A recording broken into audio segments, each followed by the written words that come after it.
Allo mobali ya riche ezanga chérie Flora. Mama Flora, bayebi singo za na bana 5 na mobali, tika kobenganga. Mama Flora ozolela nini? Mama oyo adefisaka nga mapande akufi na poison. Mama ya mapa akufi. Mokili mabe. Hein? Merci papa Kwamba. Esalinga pasi makasi na kokite. Toke kasinda kutokende matanga. Mapa yango yo. Ma Flora lelo odefi mapate. Mama na ngai.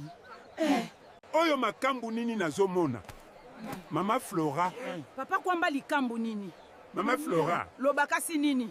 Botika ngai. Bolongwa kuna bino nyonso. Mama Flora zonga awa. Yo mwasi alokuta ndokie. Na ozonga pa na biso. Na lingi na nga pe lisusu libala ote. Mama Flora olekisi. Kaka yo munene, kaka yo lokuta, kaka yo ndumba. Na kei na nga deja kutu na ba libala oyo. Mama Flora na mikitisi nani akozwangana. Na sante oyo. Naza pe na musala te. Pona babone na nga tozongani. Mekindumba na kotika te. Na lova yo Mama Flora. Na koloba lisusu te.